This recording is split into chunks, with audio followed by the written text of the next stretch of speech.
Hello students and very very welcome to all of you on Kautilya IAS. बहुत बहुत स्वागत है आप सभी का कौटिल्य आईएएस में। और जैसा कि आप सभी जानते हैं कि हम जनरल अवेयरनेस का जो टॉपिक है उसको कवर कर रहे हैं, जिसके अंतर्गत हम बैंकिंग अवेयरनेस के कुछ टॉपिक देख रहे थे। और बैंकिंग अवेयरनेस में अब तक हमने कहाँ तक देख लिया है, हमने मनी मार्केट मनी मार्केट तक हम आ गए थे, राइट। हम फाइनेंशियल मार्केट कल देख रहे थे, जिसमें हमने मनी मार्केट तक की चीज़ें जो थी वो क्लियर कर ली थी। उसमें कुछ चीज़ें बची हुई थी मनी मार्केट में जो हमें आज देखनी है। उसके दो पार्ट होने वाले थे, एक पार्ट हमने कल देखा है मनी मार्केट का और एक पार्ट हम आज देखने वाले हैं, ठीक है। तो बेसिकली मनी मार्केट में हमने क्या पढ़ा था, तो अगर मैं बात करूं पढ़े होने की कि हमने मनी मार्केट में क्या पढ़ा, तो कल हमने क्या पढ़ा था, क्या देखा था हमने कि भाई मनी मार्केट जो है एक तरीके का कैसा मार्केट है, शॉर्ट टर्म मार्केट है। कैसा मार्केट है, थोड़ी सी ब्रीफिंग ले लेते हैं, उसके बाद आगे बढ़ेंगे ताकि आप लिंक ठीक से रहे आपकी, है ना।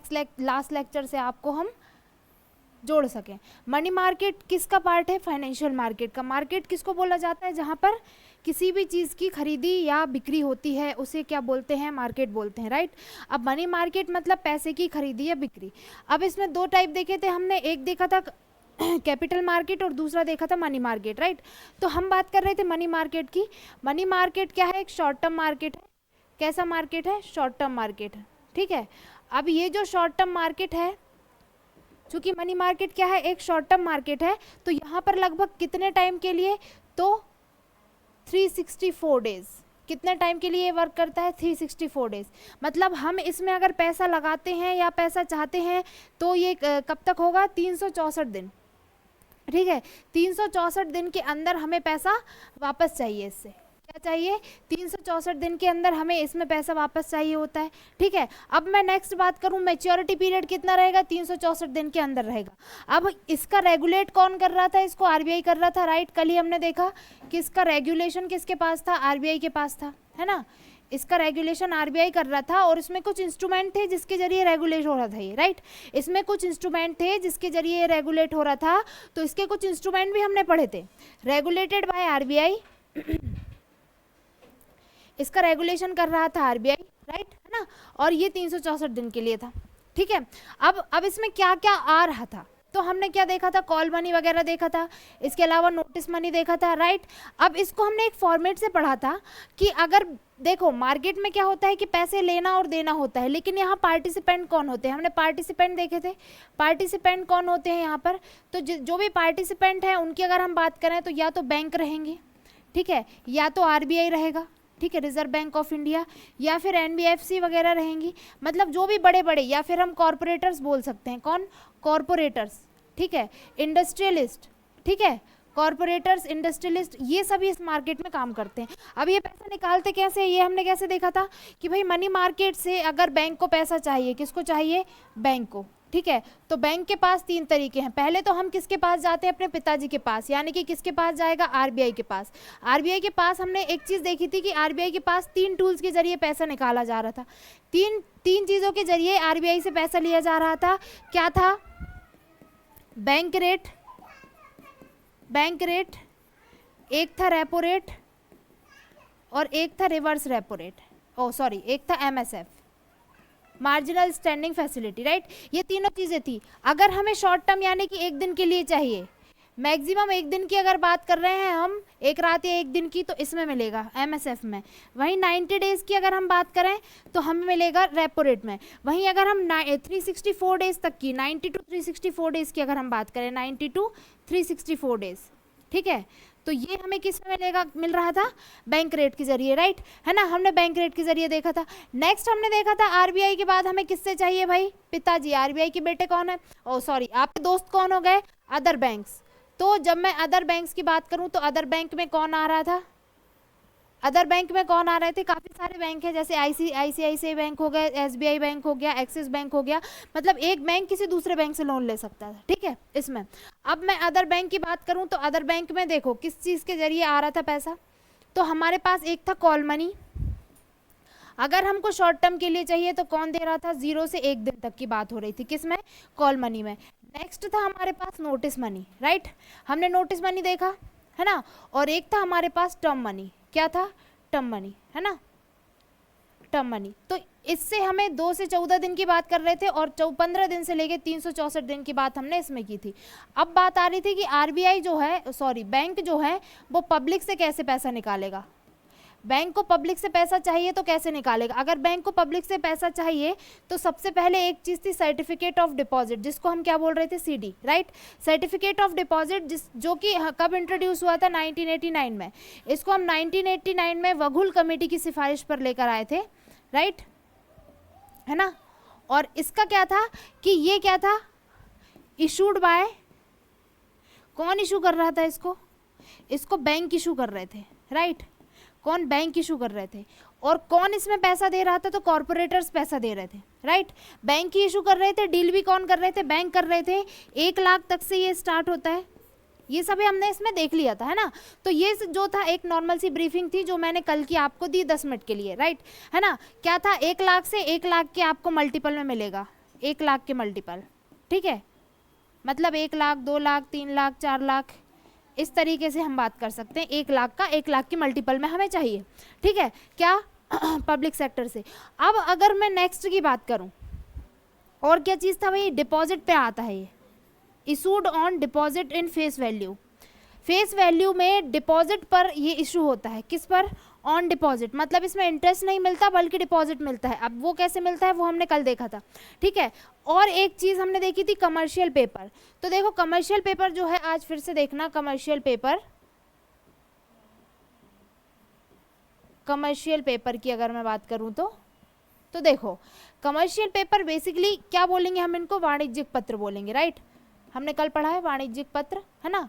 अब इसमें एक छोटी सी चीज़ है कि देखो तुमको पैसा चाहिए, किसको, बैंक को, सॉरी बैंक को पैसा नहीं चाहिए, इसमें किसको पैसा चाहिए, कॉरपोरेटर्स को पैसा चाहिए। अब मान के चलो कोई ए व्यक्ति है, उसकी कंपनी है XYZ, ठीक है, ऐसा मान लो, ठीक है, और उसको इस कंपनी के लिए पैसे की ज़रूरत पड़ रही है, ठीक है। अब कॉरपोरेटर किसके पास जाएगा, कॉरपोरेटर जाएगा बैंक के पास, बैंक से क्या बोलेगा कि भाई मुझे इतने पैसे की ज़रूरत है, ठीक है। अब कमर्शियल बैंक क्या करेंगे, किसके पास जाएगा, कमर्शियल बैंक के पास, किसी मान के चलो किसी, देखो कमर्शियल बैंक बेसिकली क्या करते हैं, प्रॉफिट के लिए काम करते हैं, ठीक है। अब ये गए किसके पास, कमर्शियल बैंक के पास, इन्होंने बोला कि भाई हमको पैसे की ज़रूरत है। कमर्शियल बैंक ने कहा कितने चाहिए, उन्होंने कहा 100 करोड़ चाहिए, ठीक है। तो उन्होंने कहा चलो ठीक है दे देते हैं, क्या कि ठीक है हम तुमको पैसा देते हैं। ये गए SBI के पास, SBI ने बोल दिया चलो ठीक है 100 करोड़ तुम्हारे हुए, लेकिन क्या गारंटी है कि तुम हमको वापस करोगे पैसा हमारा, हाँ। तो इन्होंने कहा कि चलो ठीक है हम तुमको एक प्रॉमिसरी नोट जारी करते हैं, जैसे CD होता है वैसे ही एक कमर्शियल पेपर होता है, जिस पर लिख कर दे दिया कि भाई इतने से इतने तक में ये चीज़ वापस हो जाएगी, मतलब इतने पैसे हमने लिए हैं और इस डेट को हम तुमको वापस कर देंगे। तो ऐसा एक पेपर जारी किया, और इस पेपर को क्या कहा उन्होंने, कमर्शियल पेपर, ठीक है। इसको क्या कहा, कमर्शियल पेपर कहा, ठीक है। अब एक कमर्शियल पेपर जारी कर दिया, किसने इनने जारी कर दिया, किसने, कॉरपोरेटर्स ने, और बैंक को दे दिया ये कमर्शियल पेपर कि भाई इसमें हम दे देंगे। तो उन्होंने कहा चलो ठीक है आप इतने दिन में हमको ये पैसे वापस कर देना। तो ये क्या हो गया भाई, कमर्शियल पेपर।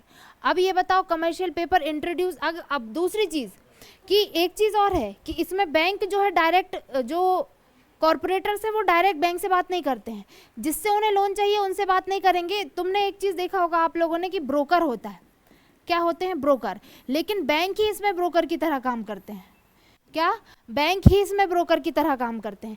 अब एक छोटी सी चीज़ थी जो आपको समझ में आई कि भाई बैंक से पैसा लेंगे, ठीक है, लेकिन कैसे लेंगे। देखो कॉरपोरेटर्स आएंगे, डायरेक्ट बैंक के पास नहीं जाएंगे, पहले वो अपने किसी ऐसे बैंक से बोलेंगे जो उनका बहुत करीबी होगा, जो उन्हें लोन दे सकता है, ठीक है, वो उनके पास जाएंगे। तो वो कहेंगे कि भाई दे दो, तो वो कहेंगे कि भाई हमारे पास नहीं है या फिर हम आपको अरेंज करवा सकते हैं। तो उन्होंने कहा चलो ठीक है अरेंज करवा सकते हो तो करवाओ। तो मान के चलो उन्होंने एक्सिस बैंक से कहा, किसने, अंबानी जी ने, कि भाई अरेंज करवाओ। इन्होंने कहा ठीक है हमको क्या मिलेगा, तो उन्होंने कहा हम तुमको कमीशन दे देंगे जितना भी तुम्हारा बैठेगा। तो उन्होंने कहा ठीक है चलो ठीक है। अब एक्सिस बैंक किसके पास गया, SBI के पास, और उसने कहा तुम्हारे लिए हमारे पास एक बहुत अच्छा ऑफर है, इनको इतने पैसे चाहिए है, तुमको इसके बदले कितना मिल जाएगा, चूँकि डिपॉजिट पे इशू हो रहा है तो तुम इसको 94 रुपीज़ में खरीदोगे और 100 करोड़ रुपए तुमको मिल जाएगा, ठीक है। तो मतलब क्या हो गया, 6 रुपये का फ़ायदा हुआ, 6 रुपये का फ़ायदा हुआ। तो उन्होंने कहा चलो डील तो अच्छी है, तो इन्होंने इनसे डील कर ली, ठीक है, ये चीज़ है कमर्शियल पेपर। अब कमर्शियल पेपर में 2-4 पॉइंट ये हैं कि इंट्रोड्यूस कब हुआ कमर्शियल पेपर, इंट्रोड्यूस इन, कब इंट्रोड्यूस किया गया, 1990 में हम इसको लेकर आए, किसको, कमर्शियल पेपर को, ठीक है। दूसरी चीज़ ये है कि इशूड बाय, कौन इशू करेगा, तो इशू करेगा कॉरपोरेटर, कौन इशू करेगा, कोई भी कॉरपोरेटर या इंडस्ट्रियलिस्ट जिसको हम बोलेंगे। लेकिन अगर मैं बात करूं कि कौन डील करेगा, तो डील करने के लिए कौन है हमारे पास, डील करने के लिए हमारे पास है कमर्शियल बैंक्स, ठीक है। क्या बोलेंगे, कमर्शियल बैंक्स डील करेंगे, कितने तक, मैच्योरिटी कितनी होगी और कितने रुपए तक का हम निकाल सकते हैं। तो मैच्योरिटी की अगर मैं बात करूं तो इसके लिए 1 to 364 डेज, मतलब 7 to 364 डेज, मतलब 7 दिन से 364 दिन तक की बात करते हैं। और नेक्स्ट अगर मैं बात करूं कि भाई कितने का इशू होगा, तो अमाउंट कितना होगा इसका, क्या अमाउंट, तो कमर्शियल पेपर 5 लाख के अमाउंट से शुरू होगा और 5 लाख के ही मल्टीपल पर चलेगा, क्या 5 लाख के मल्टीपल पर चलेगा, मतलब 5, 10, 15, 20, 25, 30 इस तरीके से, ठीक है ना, इस तरीके से जारी होगा। और एक चीज़ की, कंपनी की नेटवर्थ कितनी होनी चाहिए, भाई अगर कंपनी कमर्शियल पेपर जारी कर रही है तो वो उसको ऐसे ही तो पावर नहीं मिल जाएगी जारी करने के लिए, उसके पास कुछ होगा जिसके जरिए वो जारी करेगा, ठीक है, ओके। अब इसके पास कुछ होगा तो क्या होगा नेट, मतलब नेट प्रॉफिट कितना होना चाहिए कंपनी का जो नेट प्रॉफिट होना चाहिए वो होना चाहिए लगभग 5 करोड़ रुपए, 5 करोड़ रुपए पर ईयर के नेट प्रॉफिट पे इसको कंपनी जारी कर सकती है, इसी को कहते हैं हम कमर्शियल पेपर, ठीक है। ये हो गया क्या, कमर्शियल पेपर ओके। अब यहाँ तो ये कमर्शियल पेपर हो गया। अब अगर मैं नेक्स्ट की ओर आगे बढ़ती हूँ, अगर हम नेक्स्ट की ओर देखते हैं, कमर्शियल पेपर हमने पढ़ लिया। अब एक चीज़ और है कि ये तो कॉरपोरेटर्स करते हैं, बट अगर bank of India, sorry government of India, क्या गवर्नमेंट ऑफ इंडिया को पैसे की ज़रूरत है, तो पैसा कहाँ से आएगा। ये तो बैंक का हमने पूरे सारे टूल्स देख लिए और कॉरपोरेटर के भी टूल्स देख लिए कि भाई कॉरपोरेटर्स यहाँ से पैसा निकालेंगे, बट अगर पैसे की ज़रूरत गवर्नमेंट ऑफ इंडिया को है तो वो कहाँ से होगा तो गवर्नमेंट ऑफ इंडिया को पैसे की ज़रूरत है तो गवर्नमेंट ऑफ इंडिया पैसा कहाँ से निकालेगी, तो गवर्नमेंट ऑफ इंडिया के पास कौन है, गवर्नमेंट ऑफ इंडिया का बैंक है आरबीआई, राइट। सबसे पहले वो किसके पास जाएगी, बैंक के पास जाएगी, आरबीआई के पास जाएगी। आरबीआई से जब गवर्नमेंट ऑफ इंडिया लोन लेगी तो उस चीज़ को हम कहते हैं वेज एंड मीन्स एडवांसेस, क्या कहते हैं, वेज एंड मीन्स एडवांसेस इसको हम कहते हैं। इसके ज़रिए गवर्नमेंट ऑफ इंडिया लोन लेती है, ठीक है। अब बाई चांस भारत सरकार को पैसे की ज़रूरत है, वो गया आरबीआई के पास, उन्होंने कहा लोन दो, उन्होंने कहा चलो ठीक है दे दिया, ठीक है। तो जब आरबीआई देगा तो वो किस पे देगा, वेजेस एंड मीन्स एडवांटेज पर देगा, ठीक है, एडवांसेस पर देगा। अब उसने दिया तो इसकी लिमिट क्या होगी, देखो अब इनको पैसे की ज़रूरत है, ये गए आरबीआई के पास, उसने दिया, लेकिन आरबीआई आपको एक डेडलाइन देगा, क्या देगा, डेडलाइन। तो टाइम लिमिट इसकी होती है, क्या होती है इसकी, टाइम लिमिट होती है, इसकी टाइम लिमिट होती है 90 डेज। कितने दिन के लिए देगा वो आपको, 90 दिन के लिए देगा, ठीक है, 90 दिन के लिए देगा। देखो गवर्नमेंट ऑफ इंडिया को पैसे चाहिए, गवर्नमेंट ऑफ इंडिया गई आरबीआई के पास, भाई पैसा दो, उन्होंने कहा चलो ठीक है तुमको लोन देते हैं, लेकिन टाइम लिमिट है तुम्हारी 90 दिन, 90 दिन के अंदर तुम्हें ये पैसा वापस करना होगा।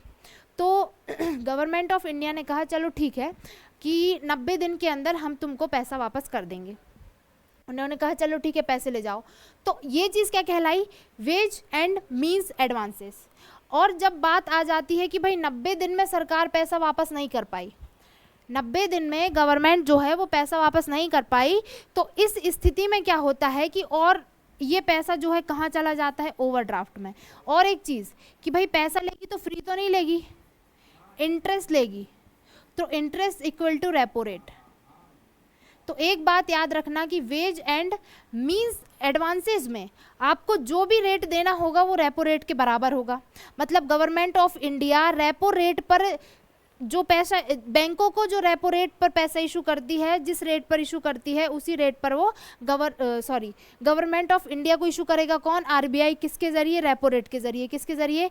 रेपो रेट के जरिए। ठीक है, तो ये क्या हो गया? Interest rate. ठीक है, अब ये तो हो गया, इसमें पैसे हम वापस नहीं कर पाए, इंडिया गवर्नमेंट ऑफ इंडिया पैसे वापस नहीं कर पाई। Just imagine, government of India RBI को पैसे नहीं दे पाई। इस स्थिति में क्या हो जाएगा भैया? हमारे पास एक और चारा है, ये पैसा चला जाएगा ओवरड्राफ्ट में। किस में चला जाएगा? ओवरड्राफ्ट। ठीक है, अब जब ये पैसा ओवरड्राफ्ट में चला गया तो इन्होंने इनसे कहा कि भाई हम पैसा नहीं दे पाए हैं, हमको कुछ दिनों की मोहलत और दो, हमको कुछ दिनों की और ज़रूरत है, आप कुछ दिनों के बाद हमें क्या देना? पैसा देना। ठीक है, तो उन्होंने कहा चलो ठीक है, कुछ टाइम आपके लिए देते हैं हम। तो गवर्नमेंट ऑफ इंडिया ने आरबीआई को क्या दिया? आरबीआई ने गवर्नमेंट ऑफ इंडिया को वक्त दिया, कितने दिनों का? 10 दिनों का। उन्होंने कहा 10 दिनों के अंदर हमें पैसा वापस कर देना। उन्होंने कहा चलो ठीक है, गवर्नमेंट ऑफ इंडिया ने कहा ठीक है वापस कर देंगे, लेकिन मेन चीज़ ये है कि 10 दिनों के अंदर आपको पैसा चाहिए है। 10 दिन की मोहलत हम आपको दे रहे हैं। अब आप इमेजिन करो, आपने किसी व्यक्ति, मान लो राम नाम की व्यक्ति से बात करी कि भाई 10 दिन बाद मैं तुझे पैसे दे दूंगा, और तुमने पैसे नहीं दिए। ठीक है, तो वो कहेगा 10 दिन की मोहलत और दे दो। तुमने 10 दिन की मोहलत तो दे दी, लेकिन तुम कहोगे कि मैं इंटरेस्ट बढ़ाऊंगा। इंटरेस्ट जो है वो आपका बढ़ेगा, क्या? ब्याज बढ़ेगा। आपको मोहलत मिली, आपका ब्याज बढ़ गया, तो ये कितना हो गया? तो ये हमेशा याद रखना कि ओवरड्राफ्ट पर जो इंटरेस्ट रेट होता है, ओवरड्राफ्ट पर जो इंटरेस्ट रेट होता है वो रेपो रेट का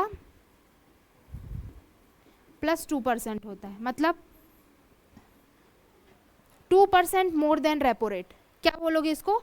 2% मोर देन रेपो रेट किसका रेट होता है? ओवरड्राफ्ट का रेट होता है। ठीक है, ओवरड्राफ्ट क्या होता है? वो पैसा जो गवर्नमेंट ऑफ इंडिया आरबीआई से लेती तो है वेजेस एंड मींस एडवांसेस के जरिए लेती है, बट जब उसे वापस करने के लिए और कुछ एक्स्ट्रा दिनों की ज़रूरत होती है, उसे वापस नहीं कर पाती, तो वो पैसा कहाँ चला जाता है? ओवरड्राफ्ट में चला जाता है। तो इस चीज़ को हम कहते हैं ओवरड्राफ्ट।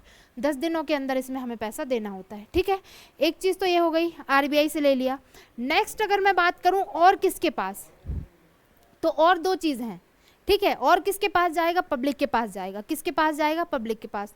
तो जब गवर्नमेंट ऑफ इंडिया आरबीआई से ले रही है तो वेजेस एंड मींस एडवांसेस के जरिए ले रही है। अब गवर्नमेंट ऑफ इंडिया किससे ले रही है पैसा? गवर्नमेंट ऑफ इंडिया अब पैसा ले रही है पब्लिक से। किससे ले रही है? पब्लिक से। तो देखो पब्लिक से पैसा चाहिए, किससे चाहिए? पब्लिक से पैसा चाहिए।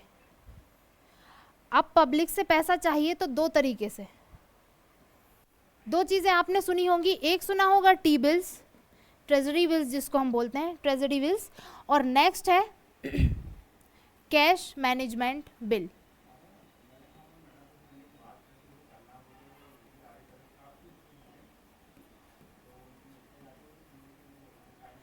क्या बोलोगे? एक होते हैं टी बिल्स और एक होते हैं cash management bill.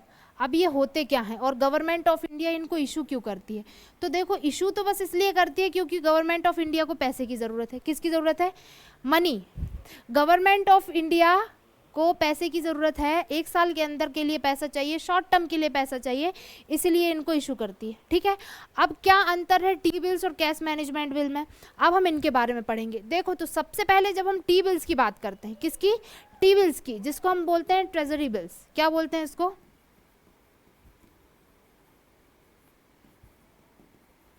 Treasury bills. ठीक है, अब ये होते क्या हैं और गवर्नमेंट ऑफ इंडिया क्यों इशू करती है? क्या गवर्नमेंट ऑफ इंडिया इशू करती है? तो देखो, गवर्नमेंट ऑफ इंडिया को जब भी पैसे की ज़रूरत होती है और वो चाहती है कि पब्लिक उसको पैसा दे, क्या पब्लिक उसको पैसा दे, तो ऐसी स्थिति में जो है वो आरबीआई के पास जाती है। किसके पास जाती है? आरबीआई के पास जाती है, और आरबीआई से कहती है कि भाई तुम जाओ और पब्लिक से पैसा निकालो, तुम जाओ और पब्लिक से पैसा निकाल कर लेकर आओ। ठीक है, अब उन्होंने कहा ठीक है, गवर्नमेंट ऑफ इंडिया का बैंक तो आरबीआई है, तो इसको इशू कौन करेगा? गवर्नमेंट ऑफ इंडिया इशू करेगी। और अगर मैं बात करूं कि इसको डील कौन करेगा? इससे डील करेगा आरबीआई। कौन करेगा? आरबीआई। तो एक चीज़ है, issued by government of India और deal by RBI. Reserve bank of India इसके साथ डील करेगा। थर्ड चीज क्या होती है, सिक्योर्ड होते हैं। अच्छा, इसका महत्व क्या होता है, एक चीज ये देख लो, क्या इंपॉर्टेंस है इसकी। इंपॉर्टेंस ये है, चूंकि गवर्नमेंट ऑफ इंडिया इशू कर रही है तो कैसे रहेंगे, सिक्योर्ड रहेंगे, ठीक है, ट्रेडेबल रहेंगे, ट्रेडेबल है, ट्रांसफरेबल है,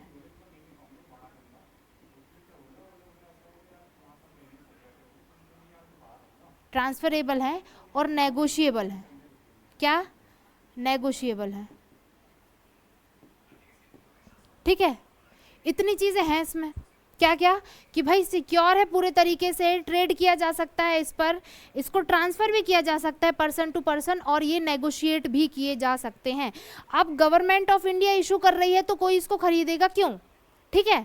बात ऐसी है कि कोई इसको खरीदेगा क्यों, कि जैसे हमने मनी मार्केट में बात किया था कि किसके ऊपर होता है, बैंक या तो पार्टिसिपेट करेंगे या फाइनेंशियल इंस्टीट्यूशंस पार्टिसिपेट करेंगे, या फिर आप कह सकते हैं कौन पार्टिसिपेट करेगा इसमें, कोई बड़े बड़े कॉर्पोरेट्स पार्टिसिपेट करेंगे, ठीक है। अब जब बात आती है टी बिल्स की, ठीक है, तो टी बिल्स जो है बैंक खरीदेंगे।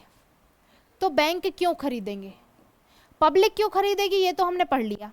पब्लिक क्यों खरीदेगी, इसका इंपॉर्टेंस ये है, सिक्योर्ड है, ट्रांसफरेबल है, पब्लिक क्यों खरीदेगी, तो पब्लिक इसलिए खरीदेगी, ठीक है, ये पब्लिक इसलिए खरीदेगी, ठीक है। अब अगर मैं बात करूं कि बैंक क्यों खरीदेगा, तो बैंक के पास क्या चाहिए, एसएलआर, एसएलआर मेंटेनेंस,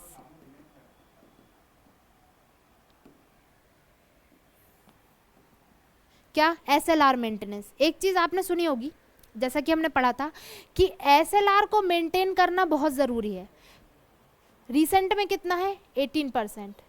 तो आप मुझे एक बात बताओ, 18% एसएलआर को मेंटेन करने के लिए बैंकों के पास गवर्नमेंट सिक्योरिटीज होनी चाहिए कि नहीं होनी चाहिए, उसको कैश नहीं चाहिए, उसको गवर्नमेंट सिक्योरिटीज चाहिए। तो जब 18% एसएलआर मेंटेन करना है बैंक को, तो उसके पास 18% की गवर्नमेंट सिक्योरिटीज का होना बहुत ज़रूरी है।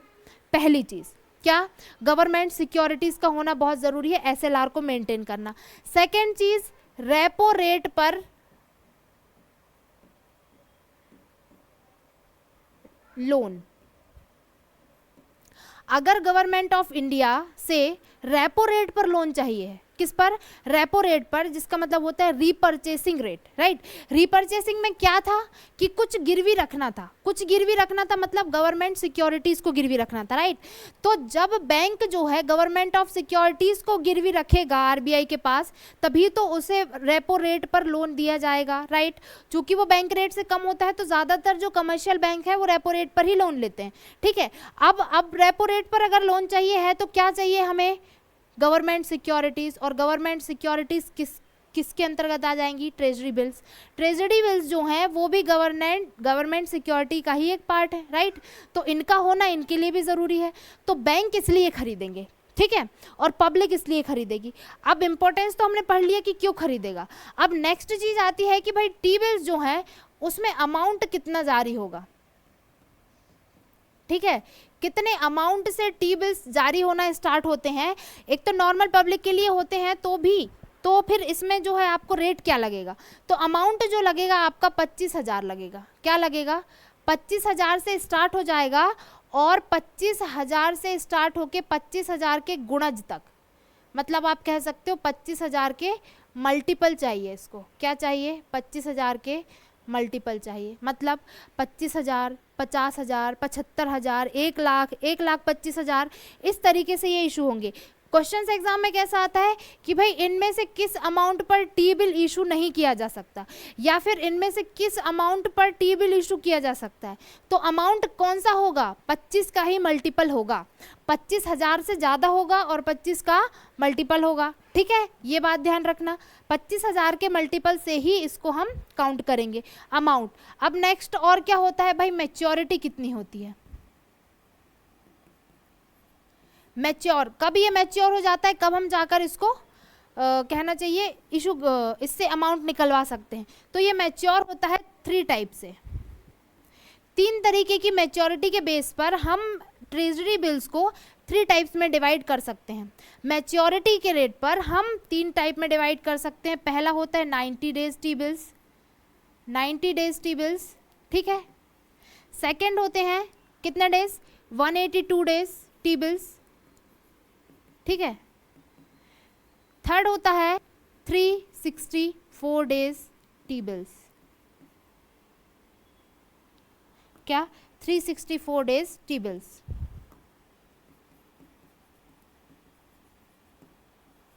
ठीक है। ये होता है टी बिल, ठीक है। इतने दिन के लिए इशू होगा, इतने अमाउंट पर इशू होगा, इतने, ये इसकी स्पेशलिटी है, कौन इसको इशू करेगा, सिक्योर्ड होता है, सारी चीज़ें हमने टी बिल के बारे में देख ली कि ट्रेजरी बिल जो है वो होता क्या है, कोई इसको क्यों इशू करता है, इन पब्लिक इसको क्यों लेगी, इसकी इंपॉर्टेंस क्या है, गवर्नमेंट ऑफ इंडिया को क्यों ज़रूरत पड़ती है, सारी चीज़ें हमने देख ली। और हमने ये भी देख लिया कि भाई कितने अमाउंट पर इशू होता है और इसका मैच्योरिटी डेट क्या होता है, किसका, टी बिल्स का। अब ट्रेजरी बिल्स के बाद नेक्स्ट ऑप्शन आता है हमारे पास कैश मैनेजमेंट बिल। तो देखो कैश मैनेजमेंट बिल जो है सॉरी, कैश मैनेजमेंट बिल की अगर मैं बात करूं, इसको हम बोलते हैं सीएमबी। क्या बोलेंगे इसको, सीएमबी, कैश मैनेजमेंट बिल। अब कैश मैनेजमेंट बिल स्टिल कौन इशू करता है, गवर्नमेंट ऑफ इंडिया इशू करती है।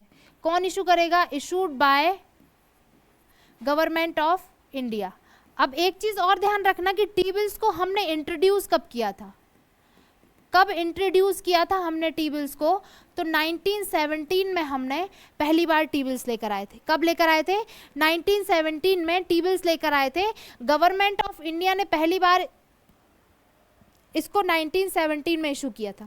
अब अगर मैं बात करूं कैश मैनेजमेंट बिल की, तो हमने इसको कब पहली बार इशू किया था, 2010 में। कब इशू किया था पहली बार, 2010 में, ठीक है। इसकी पहले जो डेट थी ना वो 90 दिन से कम थी, पर जब गवर्नमेंट ऑफ इंडिया ने 90 दिन और एक लिमिट बना दी उसकी, तो लोगों ने कहा कि अगर हमको 90 दिन से कम के लिए, 90 दिन से कम के लिए कुछ चाहिए है, चूंकि 1 ईयर की बात है और 1 ईयर में 1 दिन से 364 दिन के बीच कोई कुछ भी आ सकता है, और हमको ऐसा ही कोई सिक्योरिटी, गवर्नमेंट सिक्योरिटी 90 दिन से कम के लिए खरीदनी है, तो हमारे पास क्या ऑप्शन है। तो उन्होंने एक नया टूल लाए, क्या लेकर आए, इसकी टाइम लिमिट उन्होंने रखी, गवर्नमेंट ऑफ इंडिया ने इसकी टाइम लिमिट रखी है up to 91 days, sorry less than 91 days. क्या लिखोगे, लेस देन 91 डेज। और अगर मैं बात करूं मैक्सिमम की, तो मैक्सिमम कितने दिनों के लिए इशू होगा, 90 डेज। ये बात ध्यान रखना, एग्जाम में क्वेश्चन आ चुका है, एग्जाम में क्वेश्चन आ चुका है कि मैक्सिमम कितने दिनों के लिए कैश मैनेजमेंट बिल इशू होता है। तो मैक्सिमम जो इशू होता है वो 90 डेज के लिए होता है, 91 डेज के लिए नहीं। 91 डेज से कम की बात हो रही है। 91 डेज से कम मतलब 1 दिन भी हो सकता है, 2 दिन भी हो सकता है, 10 दिन भी हो सकता है, 20 दिन भी हो सकता है और 90 दिन भी हो सकता है, बट 91 दिन नहीं हो सकता, ठीक है, ओके। तो मैक्सिमम लिमिट इसकी क्या है, 90 दिन, ठीक है। दूसरी चीज, अमाउंट कहाँ तक लेकर जाएंगे हम इसमें, ठीक है। तो अमाउंट स्टिल उतना ही है, 25,000 की बात करेंगे इसमें हम। कितने की बात करेंगे, 25,000 का अमाउंट इशू करेंगे 25 के गुणज में, ठीक है। अमाउंट वही है। मैच्योरिटी, मैच्योरिटी वही 90 डेज, मैंने बताया आपको अमाउंट जो मैक्सिमम है 90 डेज के लिए। तो मैच्योरिटी डेट क्या रहेगी इसकी, 1 to 90 डेज। क्या रहेगा, 1 to 90 डेज, ठीक है। तो ये कौन कर रहा है, हमारी गवर्नमेंट ऑफ इंडिया। तो गवर्नमेंट ऑफ इंडिया ने कहाँ से खर्चे का इंतजाम कर लिया, गवर्नमेंट ऑफ इंडिया ने अपने खर्चे का इंतजाम पब्लिक से अगर हम बात करें तो टी बिल्स और कैश मैनेजमेंट बिल के जरिए किया। और अगर मैं बैंक की बात करूं तो आरबीआई के पास गई तो WMA, और WMA के जरिए अगर निकाला है तो इंटरेस्ट कितना लगेगा, रेपो रेट के जितना, ठीक है। रेपो रेट में जितना इंटरेस्ट लगेगा उतना ही इंटरेस्ट WMA के जरिए लगेगा, ठीक है। ऋण लोन ले लिया WMA से, अगर पे नहीं कर पाया, अगर पे नहीं कर पाया 90 दिनों के अंदर, तो कहाँ जाएगा, ओवरड्राफ्ट में चला जाएगा। ओवरड्राफ्ट में अगर चला गया तो कितने दिन की मोहलत मिल जाएगी, 10 दिन की और। अब 10 दिन की और अगर आरबीआई मोहलत देगा गवर्नमेंट को, तो सीधी सी बात है कि गवर्नमेंट ऑफ इंडिया का इंटरेस्ट रेट बढ़ेगा। इंटरेस्ट रेट बढ़ेगा तो कितना हो गया, 2% ऑफ रेपो रेट, मतलब रेपो रेट से 2% अधिक, ठीक है। रेपो रेट से 2% ज़्यादा, more than 2% of repo rate, ठीक है, रेपो रेट से 2% अधिक पर आएगा। और अगर पब्लिक से निकालेगी तो पब्लिक से निकालने के लिए उसके पास क्या है, पब्लिक से निकालने के लिए उसके पास ये है, टी बिल्स है और कैश मैनेजमेंट बिल्स है, ठीक है। ये दो टूल्स किससे, पब्लिक से, ठीक है, ओके, है ना, ये दो टूल्स इसमें काम करते हैं। अब ये तो चीज़ हो गई भाई कि मनी मार्केट से हमने पैसे कैसे निकाल लिया, क्या मनी मार्केट से तीनों का इंतजाम हो गया, किस किस का, बैंकों का भी इंतजाम कर दिया हमने, बैंक रेट, रेपो रेट और एमएसएफ के ज़रिए। फिर हमने बैंक से बैंक का भी इंतजाम कर दिया कि बैंक से बैंक कैसे निकालोगे, कॉल मनी, नोटिस मनी और टर्म मनी वगैरह हमने पढ़ लिया, राइट। अब बैंक के बाद हमने देखा कि भाई कॉर्पोरेटर्स, बैंक पब्लिक से कैसे निकालेगा, तो सर्टिफिकेट ऑफ डिपॉजिट के जरिए। कमर्शियल पेपर कौन जारी करेगा, कि भाई बैंक ही कमर्शियल पेपर से डील करता है, लेकिन को इशू करने वाला कौन होता है, इशू करने वाली होती है वो कंपनी जिसको पैसे की ज़रूरत होती है। और दूसरी चीज़ कि कमर्शियल पेपर अनसिक्योर होता है, ट्रेजरी बिल पूरे तरीके से सिक्योर्ड होता है क्योंकि गवर्नमेंट ऑफ इंडिया इशू करती है, ठीक है। और गवर्नमेंट ऑफ इंडिया को अगर पैसे की ज़रूरत है तो वो टूल्स अभी हमने देख लिए, ये तो मनी मार्केट में हो गए। बट अगर हमको 1 साल से ज़्यादा के लिए ज़रूरत है तो कल हमने क्या पढ़ा था, क्या क्या देखा हमने 1 साल से ज़्यादा के लिए चाहिए तो कितना चाहिए, 1 साल से ज़्यादा के लिए चाहिए तो कितना चाहिए, देखो वही चीज़ लिखी है, 25,000 या 25,000 के मल्टीपल में शुरू होते हैं। दूसरी चीज़ क्या है, केंद्र सरकार की ओर से आरबीआई द्वारा जारी किया जाता है, ठीक है, केंद्र सरकार इशू करती है, डील करती है आरबीआई, ठीक है ना। तो ये सब चीज़ें, जीरो कूपन बॉन्ड है, जीरो कूपन बॉन्ड किसको कहते हैं, कि जीरो कूपन बॉन्ड मैंने कल भी बताया था, जीरो कूपन बॉन्ड का मतलब है कि इस पर इंटरेस्ट रेट नहीं रहता है, लेकिन आपको इसमें फ़ायदा होता है, कैसे, कि देखो ये जारी होता है, मान के चलो 100 रुपये का जारी हुआ, ठीक है। अब इस पर 100 रुपये लिखा है, टी बिल कितने का है, 100 रुपये का है, पर आपको पे कितना करना है, ये पहले ही बोल देगा कि आप 96 रुपये दे दो, कितने दे दो, 96 रुपये दे दो, बाकी 4 रुपये जो है आप जब आओगे, आप अभी 96 रुपये देकर चले जाओ, आपको 100 रुपये मिलेंगे जब आप वापस आओगे, ठीक है। तो इसको क्या कहेंगे हम, जीरो कूपन बॉन्ड कहेंगे, क्या कहेंगे, जीरो कूपन बॉन्ड कहेंगे, है ना। तो वापस आने पर कितना मिल जाएगा, 100 रुपये, ठीक है। तो मतलब 4 रुपये का फायदा ऐसे भी हो गया। आप अगर 4% इंटरेस्ट रेट रहते तो भाई आप 100 में खरीदते, 104 में 104 रुपये सरकार आपको दे दी, और इसमें भी बात वही आ रही है, राइट, है ना, 4 रुपये का फायदा आपको दोनों तरफ से हो रहा है, तो इसको बोलते हैं हम जीरो कूपन बॉन्ड। तो मनी मार्केट के जितने भी इंस्ट्रूमेंट है ना, सारे इंस्ट्रूमेंट जो हैं वो किस पर काम करते हैं, किस पर काम करते हैं, जीरो कूपन बॉन्ड पर काम करते हैं। मतलब कोई भी इंटरेस्ट रेट के साथ जारी नहीं किया जाता, चाहे वो सर्टिफिकेट ऑफ डिपॉजिट हो, चाहे वो कमर्शियल पेपर हो, चाहे वो WMA हो, चाहे टी बिल्स हो, और या फिर आप कहो कि कैश मैनेजमेंट बिल है, ये सारी चीज़ें ही किस पर, जीरो कूपन बॉन्ड पर जारी होती है, ठीक है। याद रखना इस चीज़ को, है ना, बस यही चीज़ यहाँ पर लिखी हुई है, इससे ज़्यादा और कुछ है नहीं इसमें, है ना। ये हो गई उनका maturity rate, 91 days, 180, 364 days, right. Bank इनको उपयोग क्यों करेगा, क्योंकि बैंक जो है SLR और रेपो रेट को मेंटेन करना है, दो चीज़ों को मेंटेन करना है, हमने पढ़ लिया, ठीक है। ये सर्टिफिकेट हो, और इन चीज़ों को अगर आप बैंक में लेकर जाते हो तो इस पर आप लोन नहीं ले सकते, इनमें से कोई भी सिक्योरिटी रखकर आप बैंक से लोन नहीं ले सकते, ठीक है, आपको बैंक से लोन नहीं दिया जाएगा, है ना, ओके। ये हो गए ट्रेड बिल्स, कमर्शियल बिल्स, ठीक है। ये हमने वेज एंड मीन्स पढ़ लिया, है ना, वेज एंड मीन्स एडवांसेस हमने जो पढ़ा, ठीक है, WMA जिसको हम बोलते हैं, जिस पर गवर्नमेंट ऑफ इंडिया पैसे लेती है ना, ये सारी चीज़ें हैं, वही चीज़ें हैं, ओके, ठीक है। आपका कॉन्सेप्ट क्लियर होना ज़रूरी है, बाकी ये चीज़ें जो लिखी हैं वो तो लिखी हैं, ठीक है, कॉन्सेप्ट होना ज़रूरी है, क्योंकि हमें टर्मिनोलॉजी कंप्लीट करनी है, राइट, हमें टर्मिनोलॉजी पर फोकस करना है ना, हमारे एग्जाम में कॉन्सेप्ट आएगा, ठीक है, तो बस वही देखना है हमें, उसी के अकॉर्डिंग क्वेश्चंस आएंगे, ठीक है। इतना हमने देखा। अब नेक्स्ट आता है हमारे पास सॉरी, अगर मैं नेक्स्ट की बात करूं तो अब आपको पैसा ज़्यादा चाहिए, ठीक है, अब आपको पैसा ज़्यादा चाहिए, किस चीज़ के लिए चाहिए भाई, कैपिटल मार्केट में आपको पैसा, आपको अगर 1 साल से ज़्यादा के लिए पैसा चाहिए, क्यों चाहिए 1 साल से ज़्यादा के लिए, भाई आपको कोई भी आप ऐसा इंडस्ट्री डेवलप कर रहे हैं या आप कोई भी ऐसा काम कर रहे हैं जिस पर आप लोन जो है वो आपका 1 साल के अंदर नहीं चुका सकते, ठीक है, लोन जो है उसको 1 साल के अंदर पूरा पे नहीं कर सकते, तो ऐसी स्थिति में आप कैपिटल मार्केट के पास जाते हैं और कैपिटल मार्केट से ज़्यादा टाइम के लिए पैसा उठाते हैं, ठीक है, ज़्यादा टाइम के लिए पैसा उठाते हैं कैपिटल मार्केट से। और इसीलिए कहते हैं 1 साल से ज़्यादा के लिए जो भी पैसा उठाता है उसको कहा जाता है कि वो कैपिटल मार्केट से जाकर ही पैसा उठाए, क्योंकि मनी मार्केट में आपको 1 साल तक के अंदर का ही लेन देन हो सकता है। तो कैपिटल मार्केट के इंस्ट्रूमेंट्स अलग अलग हैं। कैपिटल मार्केट किस तरीके से वर्क करता है, ये भी पार्ट होता है फाइनेंशियल मार्केट का, बट इसका जो है वर्किंग जो है वो अलग होती है, ठीक है ना। तो आज की क्लास में हमने क्या पढ़ा, मनी मार्केट को हमने खत्म कर दिया। अब हमारा नेक्स्ट टॉपिक होने वाला है कैपिटल मार्केट के ऊपर। तो नेक्स्ट लेक्चर जो है वो बहुत ही इंटरेस्टिंग होने वाला है, बिल्कुल मनी मार्केट की तरह ही एकदम कॉन्सेप्चुअल है, ठीक है, एकदम कॉन्सेप्ट क्लियर करने वाला है, एकदम वो मतलब ऐसा है कि थ्योरी नहीं पढ़ना है आपको सिर्फ उसको समझना है, ठीक है। तो नेक्स्ट लेक्चर में हम पढ़ेंगे कैपिटल मार्केट। क्या पढ़ेंगे, कैपिटल मार्केट, ठीक है।